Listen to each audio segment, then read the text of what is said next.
Manga One Piece chapter 1004 diawali dengan memperlihatkan Speed, salah satu headliner dari bajak laut kebun binatang milik Kaido, yang saat ini sudah menjadi hamba sahayanya Otama. Speed berlari mengelilingi kastil Kaido di Onigashima. Dia memberikan Kibi Dango pada para gifter, dan mengatakan jika Dango itu adalah obat kuat spesial yang dibuat oleh Queen. Kemudian, Shin dilanjutkan dengan flashback dari Otama. Otama sangat ingin sekali membantu dalam pertarungan di Onigashima. Otama pun juga menyatakan keinginannya, yaitu dia berharap bisa melihat Wano Kuni bersama Momonomesum yang sudah menjadi shogun. Dan dia tak ingin merasakan kelaparan lagi dalam hidupnya. Nah, pernyataan dari Otama yang ingin melihat Wano bersama Shogun Momonomesum semakin memperkecil kemungkinan jika Otama akan bergabung dengan bajak laut topi jerami. Dengan tekad yang bulat dan kenyal, Otama menggunakan kapal pribadi milik Speed untuk berlayar ke Onigashima dengan membawa anjing, babon, Speed, Gazelman, sosok yang pernah menculiknya dulu, dan Daifugo, salah satu sipir penjara di Udon. Saat di atas kapal, Otama pun memerah banyak Kibi Dango dari pipinya dengan tujuan untuk digunakan sebagai amunisi dalam peperangan Onigashima nanti.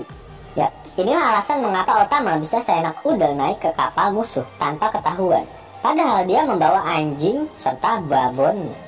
Dan memang benar dia menaiki kapal musuh, karena sejatinya Speed adalah anggota bajak laut kebun binatang milik Kaido. Flashback pun berakhir. Shin kembali memperlihatkan kondisi Onigashima. Terlihat Gazelman dan Daifugo juga ikut berlari mengelilingi kastil milik Kaido untuk memberikan Kibi Dango milik Otama pada para gifter. Shin kemudian berpindah pada pertarungan antara Franky dengan Sasaki. Terlihat Franky Shogun melontarkan serangan Weapon Left pada Sasaki. Namun, serangan tersebut hanya membuat Sasaki merasa geli. Sasaki kemudian berlari dan menyeruduk Franky Shogun. Namun, Franky berhasil meremas kedua tanduk Sasaki dan melemparnya hingga Sasaki bisa rebahan di atas tanah. Franky bersiap melontarkan serangannya yang lain pada Sasaki. Namun, para kroco Sasaki yang tergabung dalam pasukan armor melompat ke arah Franky. Dan walhasil Franky saat ini dalam keadaan tergengbeng. Para kroco Sasaki memegangi kedua lengan dan kaki dari Franky Shogun. Kekuatan dari mereka yang sebagian besar adalah seorang gifter sangatlah kuat. Bahkan mereka berhasil menahan pergerakan Franky. Sedangkan Sasaki mengambil ancang-ancang untuk kembali menyeruduk Franky. Namun secara tiba-tiba, Usopp, Nami, dan Otama dengan anjingnya memasuki area pertarungan dari Franky, diikuti dengan para gifter yang sudah berada di pihak mereka. Franky mengambil kesempatan ini untuk melepaskan diri dari para kroco Sasaki yang menggengbengnya dan berhasil menghindar dari serudukan Sasaki, sehingga serudukan Sasaki malah mengenai kawannya sendiri. Ulti dan Pejuan terlihat mengejar Nami serta Usopp dan berteriak jika para gifter di sini sudah mengkhianati mereka. Sasaki yang mendengarnya merasa bingung mengapa secara tiba-tiba para gifter tersebut mengkhianatinya. Ulti pun tiba-tiba melompat ke arah Kamachio.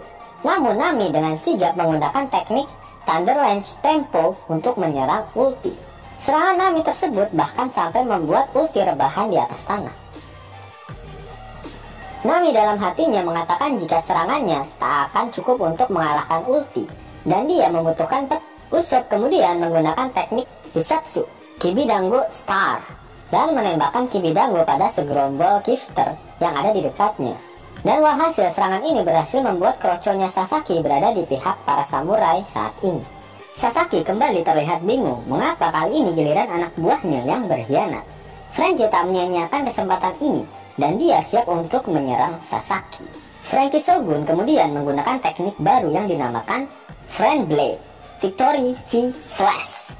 Franky menggunakan pedang cahaya untuk menebas Sasaki. Di tubuh Sasaki, Shin kemudian berpindah pada Sanji yang masih terjebak di dunia serabi lempit. Sanji berhasil mengalahkan para kroco laki-laki dari Black Maria. Namun Sanji tak menyentuh sedikit pun para wanita di sana, termasuk si laba-laba janda hitam Black Maria. Black Maria pun mengambil kesempatan ini untuk memperangkap Sanji dalam jaring laba-laba janda hitam miliknya. Black Maria meminta Sanji untuk berteriak dan memanggil nama Nico Robin, di mana pasukannya yang memiliki stempel mata Dajjal pada wajahnya akan menggaungkan suara milik Sanji ke seluruh pelosok Onigashima. Tujuan utama Black Maria melakukan hal itu adalah untuk memancing kedatangan dari Nico Robin. Ternyata Black Maria diperintahkan oleh Kaido untuk menangkap Robin dalam keadaan hidup. Dan Black Maria akan melukai Robin sampai di mana dia tak akan bisa kabur. Lalu Robin akan dibiarkan hidup sampai Kaido puas menggunakan jasa dari Nico Robin.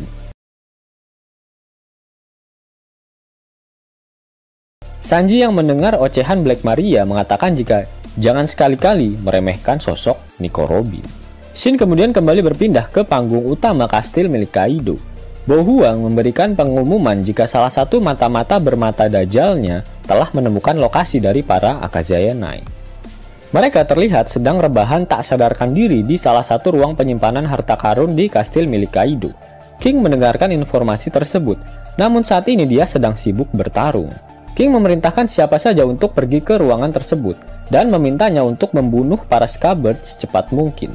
Black Maria yang memang seorang wanita agresif langsung bersedia menjadi volunteer untuk pergi ke ruangan tersebut dan akan melakukan tugas dari King karena ruangan tempat Akazaya Nine rebahan terhubung langsung dengan tempatnya saat ini. Bo Huang pun kembali memberikan informasi dan meminta Black Maria untuk cepat bergegas dan memintanya berhati-hati karena di tempat tersebut terdapat 10 orang. Bo Huang menambahkan jika dirinya tidak bisa melihatnya dengan jelas karena di ruangan tersebut sangatlah gelap. Namun ada satu orang di sana yang berniat untuk menolong para Akazaya Nine. Kemudian dalam panel terakhir kita dapat melihat siluet dari seorang misterius yang merawat luka dari Kinemon. Perawakan orang tersebut terlihat seperti orang normal, di mana dia memiliki tinggi setengah dari tinggi Kinemon. Kita juga dapat melihat hidungnya yang mancung, lalu terlihat juga air mata menetes dari wajahnya. Siapakah sosok yang ingin menyelamatkan para Akazaya Nine ini? Jika orang tersebut meneteskan air mata, maka dia kenal dengan para Akazaya Nine. Apakah dia Kozuki Toki yang berhasil selamat dan melompati waktu, atau Hiyori yang akhirnya ikut nimbrung di pertempuran Onigashima, atau malah Yamato, karena dia pun akan menangis ketika melihat Akazaya Nine dalam keadaan tragis seperti itu. Apalagi pada manga One Piece chapter 1003, Yamete, Momonomesum, dan Shinobu terlihat sangat syok. Siapakah dia?